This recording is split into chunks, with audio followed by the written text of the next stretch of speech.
Workers in certain occupations face a higher risk of fatal injuries on the job. These occupations, ranked by fatality rates per 100,000 employed, reveal the inherent dangers in essential industries. Firstly, logging workers face a fatality rate of 92.4 per 100,000 employed. Their duties involve cutting down trees, cutting and moving logs, supplying raw materials for numerous products. The danger stems from the constant risk of being struck by heavy, falling objects.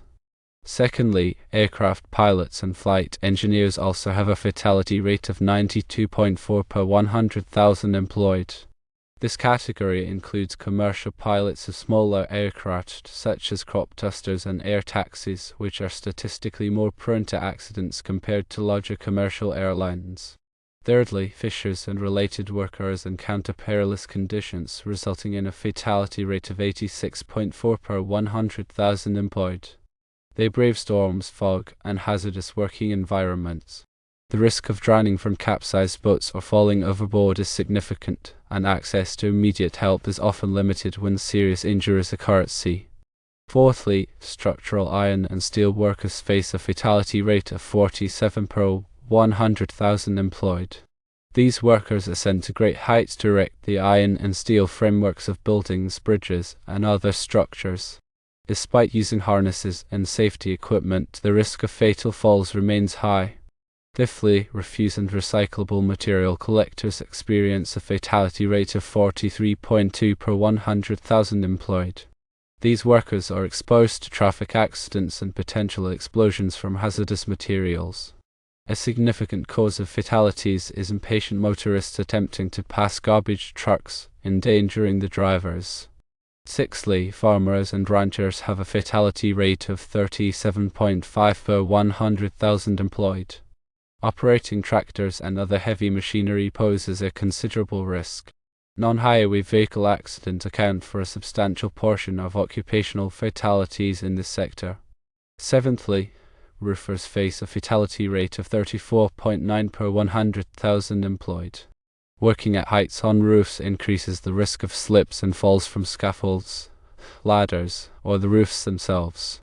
Additionally, they are exposed to burns from flammable and toxic materials.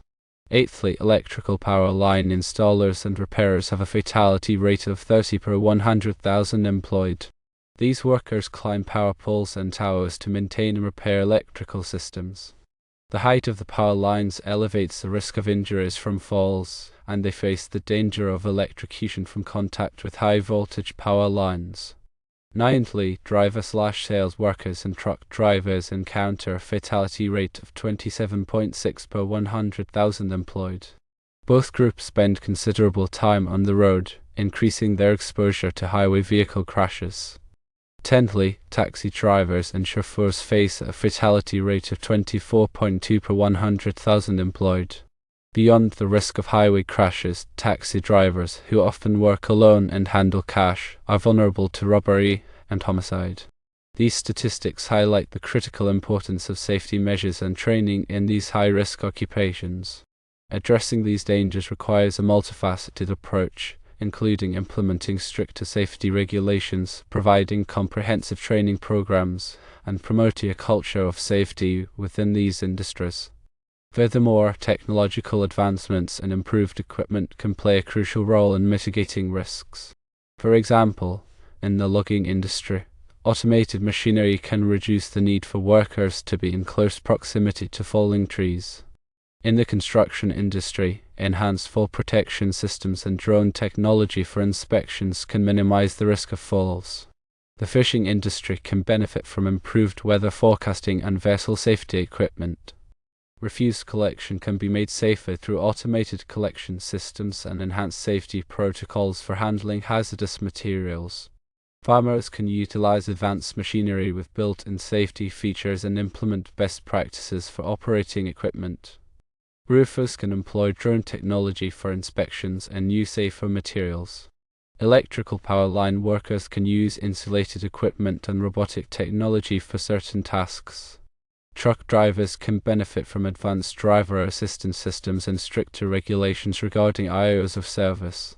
Taxi drivers can utilize safety shields and improved communication systems to reduce the risk of assault. These measures, combined with ongoing research and development, can contribute to a safer working environment for those in these hazardous occupations. Understanding the specific risks associated with each occupation is crucial for developing targeted safety interventions. For example, logging workers should receive extensive training on tree felling techniques and the safe operation of logging equipment. Aircraft pilots should undergo rigorous training on emergency procedures and be provided with advanced navigation systems. Fishers should be equipped with appropriate safety gear and receive training on survival techniques in harsh weather conditions. Structural iron and steel workers should be trained on fall protection measures and the proper use of safety equipment. Refuse collectors should be educated on safe driving practices and the handling of hazardous materials. Farmers should receive training on the safe operation of tractors and other farm machinery. Roofers should be trained on safe roofing practices and the proper use of fall protection equipment. Electrical power line workers should be trained on electrical safety procedures and the use of insulated equipment. Truck drivers should be trained on defensive driving techniques and the importance of adhering to hours of service regulations. Taxi drivers should be trained on conflict resolution and personal safety measures. By addressing these specific risks through targeted training and interventions, it is possible to significantly reduce the number of workplace fatalities in these occupations. It is also important to foster a culture of safety within these industries. This involves promoting open communication about safety concerns, encouraging workers to report hazards, and recognizing and rewarding safe work practices. Management should prioritize safety over production and invest in the resources necessary to create a safe working environment. Furthermore, government agencies and industry organizations should work together to develop and enforce safety regulations and standards. These regulations should be based on the latest research and best practices and should be regularly updated to reflect changing conditions and technologies. By working together, we can create a safer working environment for those in these hazardous occupations and ensure that they can return home safely to their families each day. Additionally, ongoing research and data analysis are essential for identifying emerging risks and developing effective prevention strategies. By continuously monitoring workplace injuries and fatalities, we can gain a better understanding of the factors that contribute to these events and develop targeted interventions to address them. This research should focus on identifying the root causes of accidents, evaluating the effectiveness of existing safety measures, and developing new technologies and strategies to prevent future incidents. The data collected should be used to inform policy decisions, develop training programs, and promote best practices throughout these industries. Furthermore, it is important to consider the economic and social factors that may contribute to workplace fatalities. For example, workers who are underpaid or overworked may be more likely to take risks in order to meet production quotas or make ends meet. Similarly, workers who lack access to adequate healthcare or childcare may be less likely to report injuries or seek medical attention. Addressing these underlying factors is essential for creating a more just and equitable working environment and reducing the risk of workplace fatalities. In conclusion, reducing the number of workplace fatalities in these hazardous occupations requires a multifaceted approach that includes implementing stricter safety regulations, providing comprehensive training programs, fostering a culture of safety, investing in technological advancements, conducting ongoing research and data analysis, and addressing the economic and social factors that may contribute to these events. By working together, we can create a safer working environment for those who risk their lives to provide us with essential services. And specifically for Florida, weather conditions such as heat and humidity can exacerbate the risks associated with many of these jobs, especially those that are performed outdoors. Heat stress and dehydration can impair judgment, reduce physical capabilities, and increase the likelihood of accidents. Therefore, it is essential for employers in Florida to implement specific measures to protect workers from the effects of heat exposure, such as providing access to shade and water, scheduling rest breaks, and training workers on the signs and symptoms of heat-related illnesses.